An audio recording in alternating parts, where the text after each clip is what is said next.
नमस्कार दोस्तों, आज हम लोग सप्तम भाव के बारे में बात करते हैं। इससे पहले के सभी पिछले भावों में स्वयं और व्यक्तिगत पर अधिक ध्यान केंद्रित किया गया था।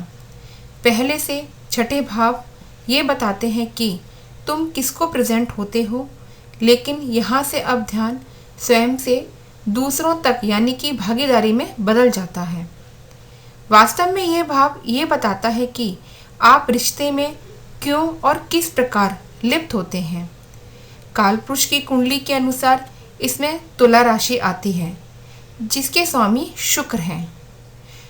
शुक्र पुरुष के लिए कारक ग्रह हैं और गुरु स्त्री के लिए इस भाव के कारक ग्रह माने जाते हैं। इसको अस्त भाव भी कहा जाता है क्योंकि लगन उदय स्थान है। तो आइए अब हम इस घर के गुणों के बारे में चर्चा कर लेते हैं। दाम्पत्य जीवन, विवाह, शादी से जुड़ी हुई हर चीज़ इसी भाव से संचालित होती है।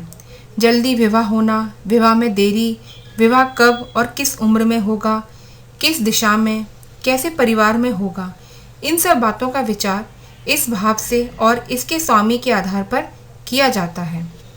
जीवन साथी, जीवन साथी का रंग रूप, उसका व्यवहार, स्वभाव, उसका स्वास्थ्य, उसकी प्रकृति, इन सब की जानकारी हमें इसी भाव से मिलती है। वैवाहिक जीवन, इस भाव से ही विवाह के बाद की स्थिति, वैवाहिक संबंधों की मजबूती का विचार किया जाता है।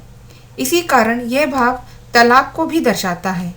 जब सप्तम भाव और सप्तमेश पर ग्रहों की नेगेटिव दृष्टि हो तो व्यक्ति का शादीशुदा जीवन कष्ट में हो जाता है, जिस कारण उसका तलाक हो जाता है।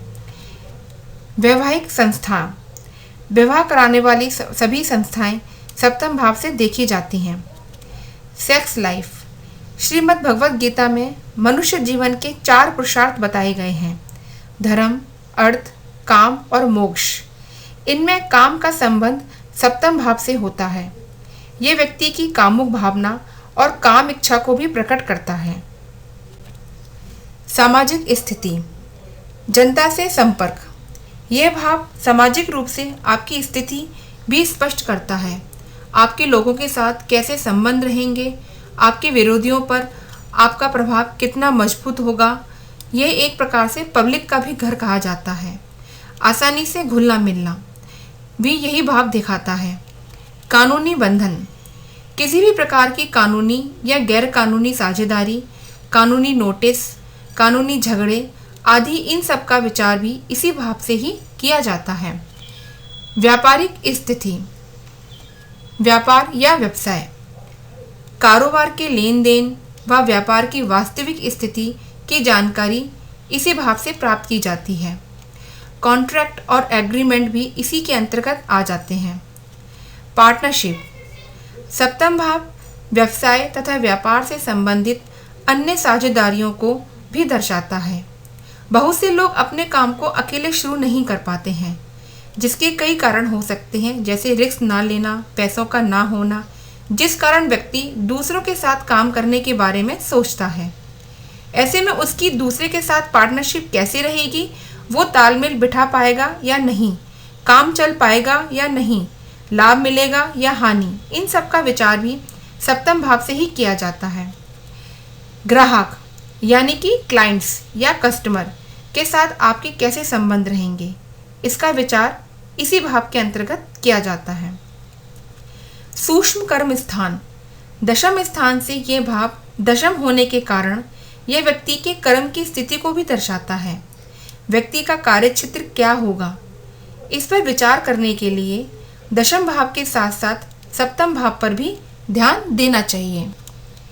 अंतर्राष्ट्रीय स्थिति, अंतर्राष्ट्रीय व्यापार आपके विदेश में व्यापार की स्थिति को बताता है कि विदेश व्यापार करना लाभकारी होगा या नहीं।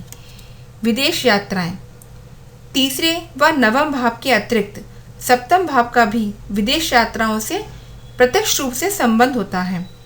विदेश यात्रा की अवधि क्या होगी, इस भाव की स्थिति पर ही निर्भर करता है।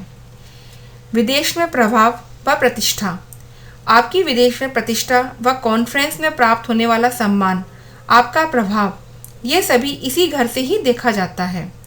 इसी प्रकार से विदेशी मंत्रालय, अंतर्राष्ट्रीय संघर्ष, इन सब का भी आंकलन इसी घर से ही किया जाता है। शारीरिक अंग, लोअर बैक, ग्लैंड्स और प्राइवेट पार्ट्स आदि अंगों को यही भाव शासित करता है। अन्य संबंध, दूसरी संतान, सप्तम भाव से जातक की दूसरी संतान, गोद ली हुई संतान आदि का भी विचार किया जाता है। पहली संतान का पराक्रम, पंचम भाव से तीसरा स्थान होने के कारण पहली संतान के कॉन्फिडेंस को भी हम यहाँ से देख सकते हैं। माता का घर व वाहन, यह भाव चौथा भाव से चौथा होने के कारण माता की संपत्ति को भी बताता है। सप्तम भाव का संबंध खोई हुई वस्तु का मिलना, चोर एवं जेब कतरों से भी होता है।